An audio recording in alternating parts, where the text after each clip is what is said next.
मैं नहीं कहता कि जो जिस अनुयायी का है वो अपने अपने आराध्य को पूजे। ये भारत देश स्वतंत्र है, भारत देश की धरा स्वतंत्र है। एक देश एक ऐसा है भारत देश जिस देश में हर धर्म का व्यक्ति अपने अपने धर्म को मान करके अपनी आराधना कर सकता, अपने आराध्य की आराधना में संलग्न हो जाता है। राम अपने राम की भक्ति करता है, कृष्ण का भक्त कृष्ण की भक्ति करता है, महावीर का भक्त महावीर को भक्त करता है। हर अनुयायी अपने अपने आराध्य को आराधना करता है। मान्यवर, मैं आपसे गुजारिश करूंगा, मैं आपसे निवेदन प्रार्थना यही करूंगा कि जो जिसका भक्त है खूब आराम से भगवान की भक्ति करिए, कोई दिक्कत नहीं है।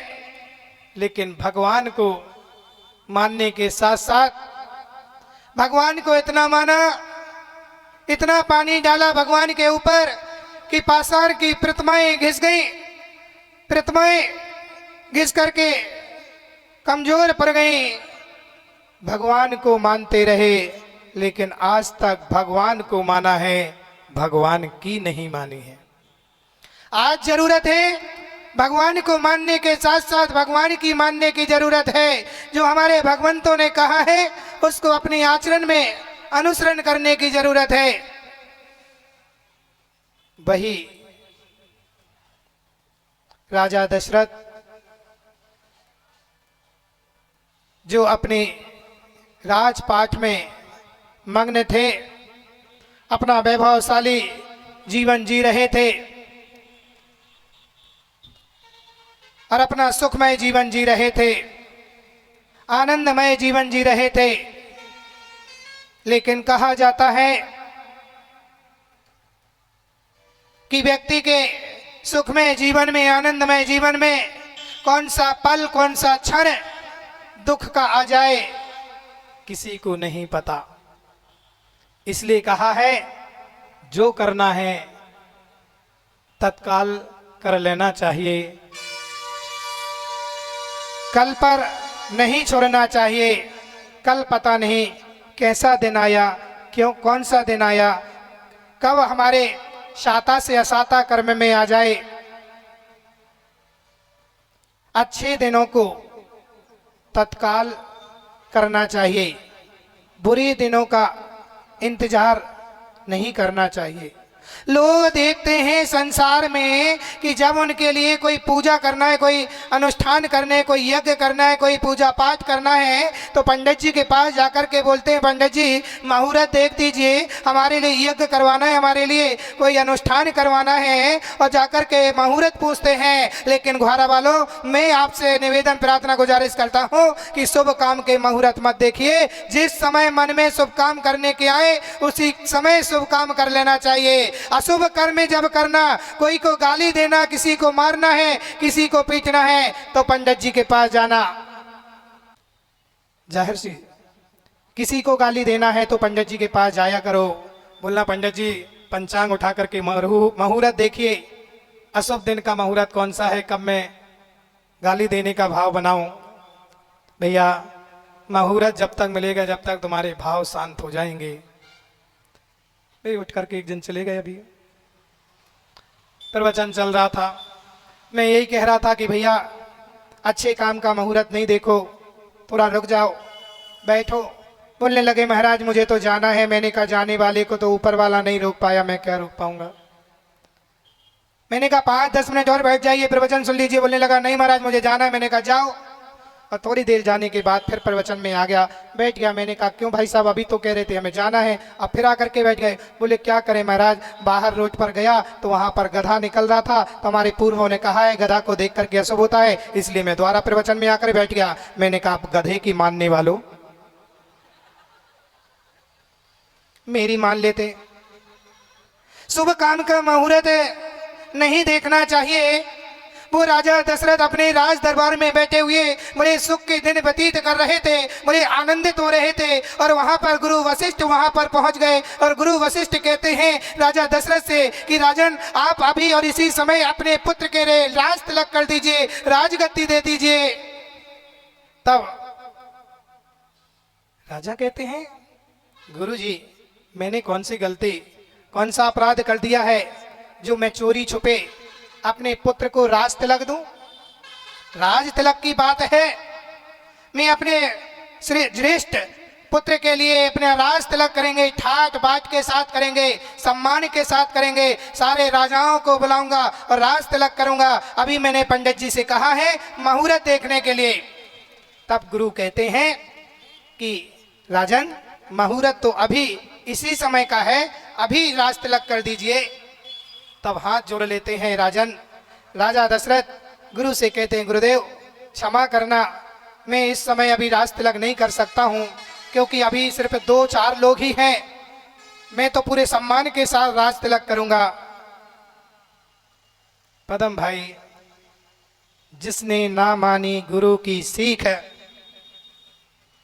जिसने ना मानी गुरु की सीख, ले खपरिया मांगी भीख। एक कहावत है कि यदि गुरु की सीख कोई नहीं मानता है तो बाद में उसको पछताना पड़ता है। और भाई यही हुआ कि राजा दशरथ ने उस समय बात नहीं मानी, और जैसे ही रात का प्रहर निकलता है, सुबह के प्रहर में राज दरबार में, राज कक्ष में, राजा दशरथ के कक्ष में रानी के कई पहुंच गई। कौन पहुंच गया? जोर से बोलो। बोलते, राजन आपको ध्यान है ना, आपने कुछ वचन दिया था? हाँ मुझे याद है, बोलो क्या चाहिए? राजा दशरथ ने एक बार गलती कर दी, और एक बार गलती कर ली कि उन्होंने वो वचनबद्ध हो गए थे कि तुमको जब मांगना हो, जो मांगना है मांग लेना, तुम्हारे लिए वचनबद्ध है। और वो कहती है, राजन आपने एक बार वचन दिया था मुझे, आज वो समय आ गया है। राजन कहते, मांगो क्या चाहिए? सबको याद है, सबको मालूम है ना क्या मांगा? अरे डॉक्टर भरत, क्या मांगा? भैया भरत तुम ही हो, मां से पूछ लेना क्या मांग लिया था। कि कहती, राजन बस मेरे पुत्र के लिए राज तिलक कर दो, और राम के लिए 14 वर्ष। एक रात में, एक समय में भाग्य कैसा बदल जाता है, किस्मत कहां से कहां पहुंच जाती है। इसलिए मानवर, मैं आपसे निवेदन प्रार्थना गुजारिश करना चाहूंगा कि जीवन में अपना जो करना है तत्काल कर लेना चाहिए, कल पर नहीं टालना चाहिए। कल का दिन कब कैसा आएगा किसी को नहीं पता। और वह राजा दशरथ ने सुख के दिन जीवन जी रहे थे, लेकिन एक पल में, एक क्षण में किस्मत बदल गई। जो इतने स्वप्न सजो करके बैठे थे कि मैं अपने पुत्र के लिए राज तिलक करूंगा, मेरा पुत्र राज सिंहासन पर बैठेगा, और एक ही रात में किस्मत बदल गई। बदल गई कि नहीं?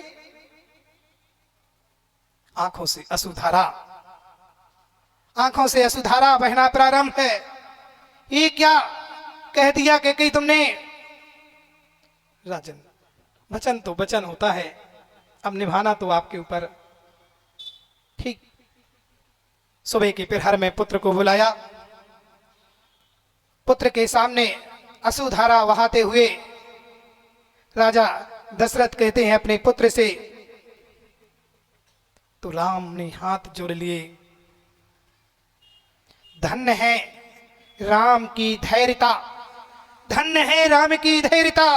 क्या उनके अंदर धैर्य है, क्या उनके अंदर धैर्यपना है, समता भाव है कि पिता की आंखों के अश्रुधारा देख करके तुरंत चरणों में बैठ गए। पिताजी कहिए क्या बात है, मुझे क्या आदेश है?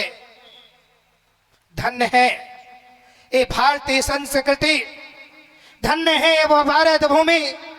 आज इस भारत भूमि के लिए नमन करता हूं कि ऐसी भारत भूमि पर आज ऐसे युग में ऐसे महापुरुषों ने जन्म लिया, जो हमारी धरा धन्य हो गई, पावन हो गई, कि जहां अपने पिता के सम्मान के लिए पुत्र दोनों हाथ जोड़ करके सामने खड़े हो जाते हैं कि पिता कहिए मेरे लिए क्या आदेश है। पिता कहते हैं, यहाँ के युवा साथियों ध्यान से सुनिए, राम के चारित्र को तो हम सुनते हैं लेकिन आचरण में नहीं उतार पाते हैं।